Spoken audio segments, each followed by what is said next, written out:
it's very aspirational for the middle class to actually emerge and become upper class sort of thing in the near future. Is that what you're saying? I mean, aspiration has been sort of the cornerstone of this society and for the last 5 years.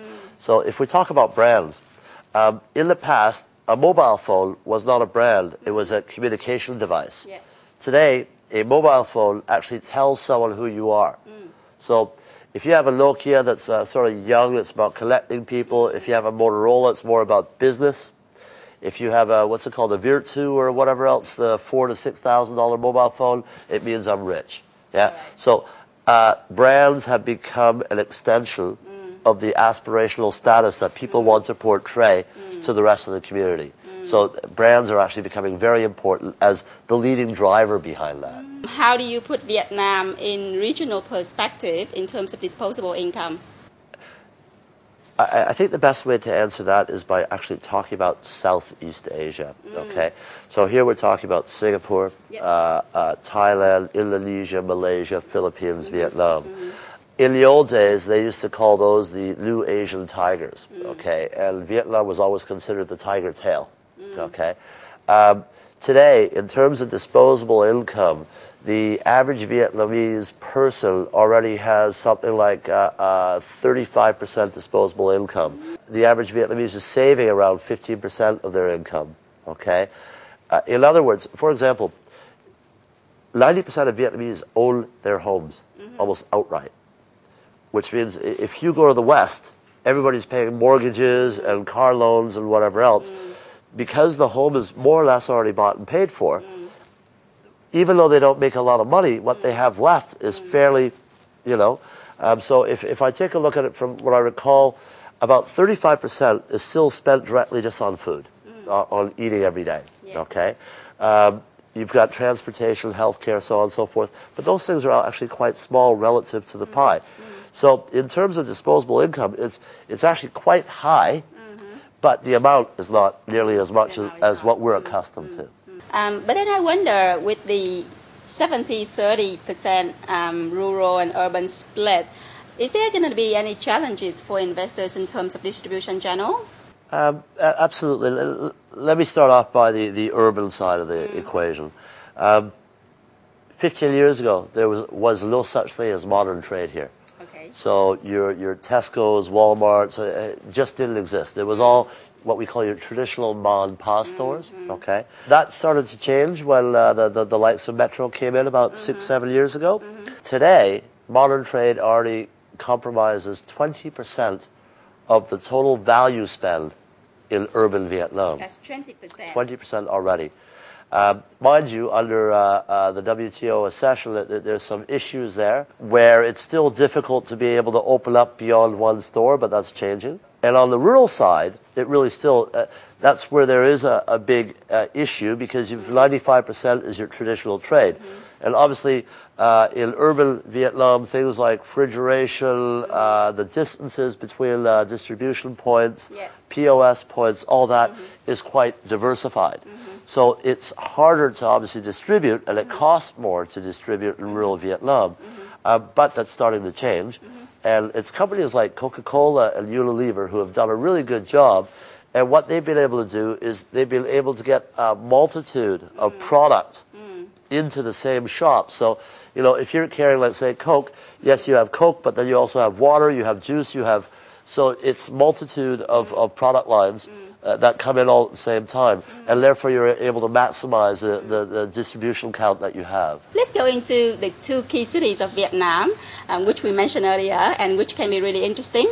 As you mentioned, there would be various differences between the north and the south, or Hanoi and Ho Chi Minh City. Can you give me a bit of perspective on that? Even after 35 years of reunification, there still are differences. But those differences are much more psychological than they are anything else. And I think maybe the best way to start off is if you ask, but how a Hanoian, say, considers wealth, is they will actually look at their next door neighbor. I'm going to see how successful I am based on what my neighbor has. Right. Okay? While In Saigon, it's much more practical. They open their wallet and see how much money is in there, okay?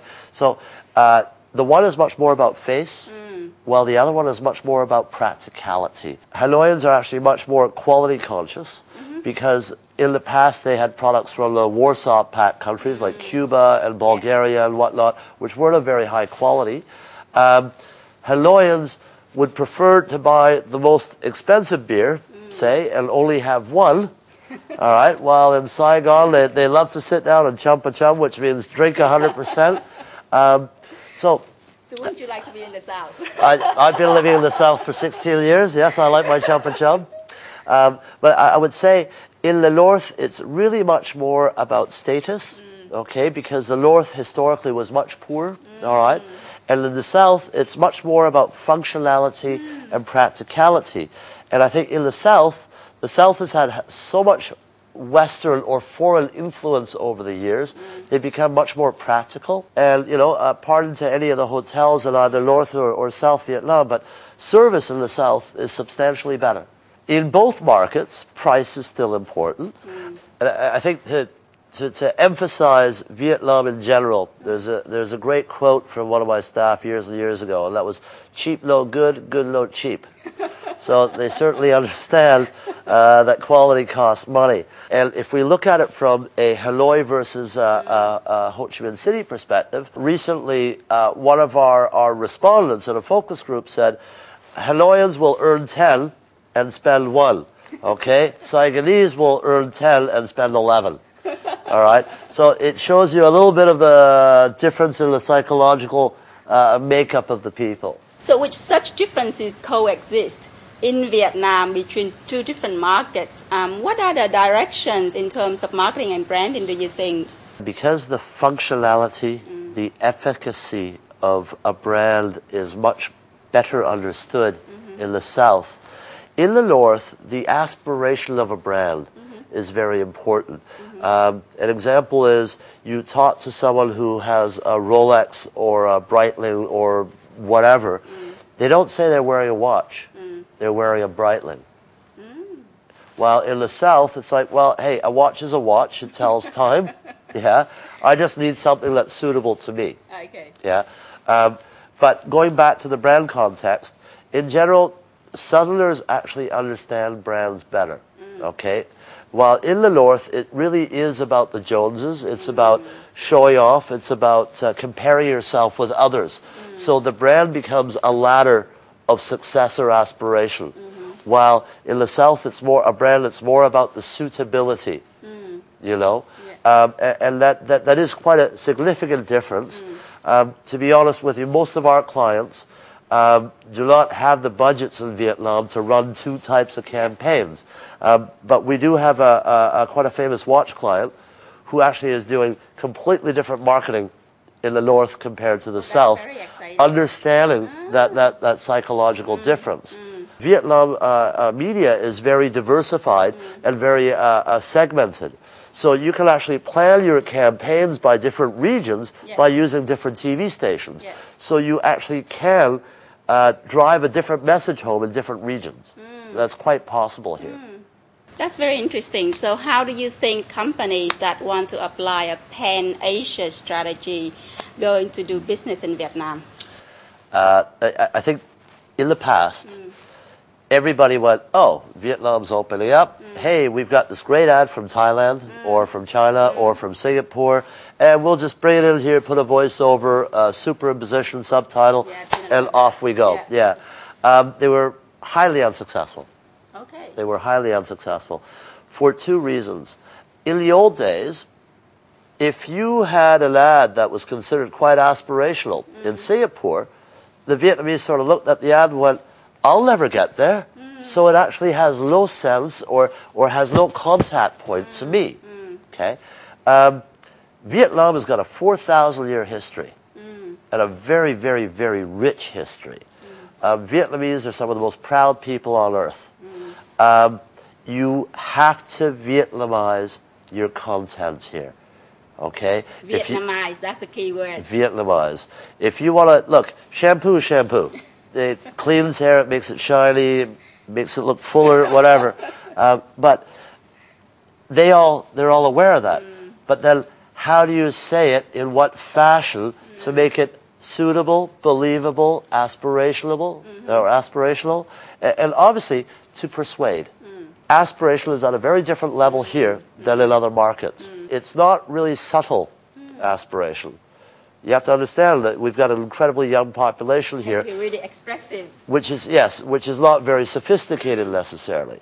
So you actually have to make your ads work for you in the market.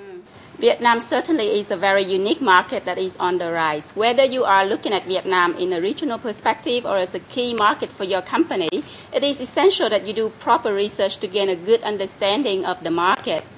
Thank you very much, Raf, for being here today to provide us with valuable insights into Vietnam. If you have any question for Raf or for Inside Vietnam, please send it to phi@insidevietnam.com.vn.